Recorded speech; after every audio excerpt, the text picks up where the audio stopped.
check out, this is the method we use. So first, we're going to fund a sacred account.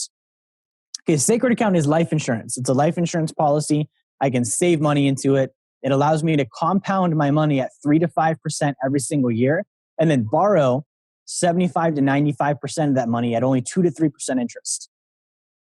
I'm compounding my money. Let me repeat that, guys. I'm compounding my money at 3 to 5% every single year.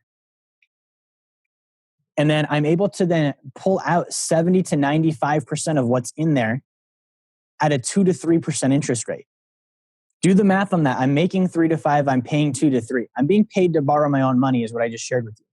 Okay, so I'm going to borrow my own money, get paid to borrow my own money. What am I borrowing my own money for? I'm paying off my debt with it.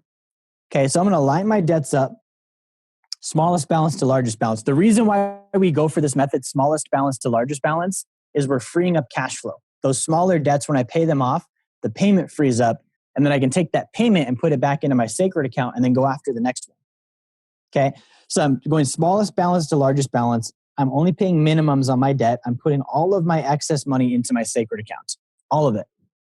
Okay, again, the reason why is as soon as it goes in there, it begins compounding at 3 to 5% every year. I'm guaranteeing that money will have future growth, and it's going to pay me while I'm using it to pay off my debt. And I'm going to be able to borrow against it at a lower interest rate than I'm earning, making a positive spread. It's a no-brainer. So I'm going to borrow against the sacred account, like I mentioned, as soon as I have enough, and I'm going to pay off my smallest debt balance. That payment gets freed up. I pay myself back. The whole thing repeats. It's a continuous cycle. And I'm going to show you the math on this, but I want to point out, guys, my debt is only debt for me. My debt is an asset for the creditor. The person that I owe, that's not a debt for them. That's an asset, which means that if I'm paying off debt, I'm actually in asset acquisition mode. If I'm in asset acquisition mode, that means I'm an investor. If I'm an investor, I need to be thinking about my return, not about how can I get into the quickest deal the fastest, even though it's going to put me at risk.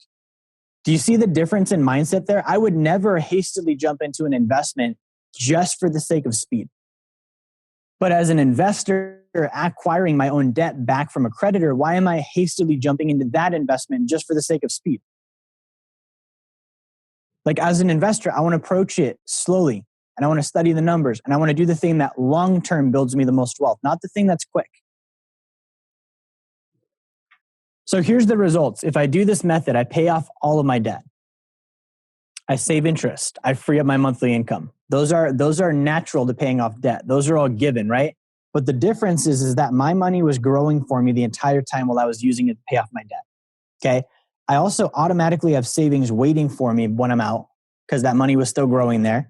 And I'm solvent while I pay off the debt so that I don't have to go back in.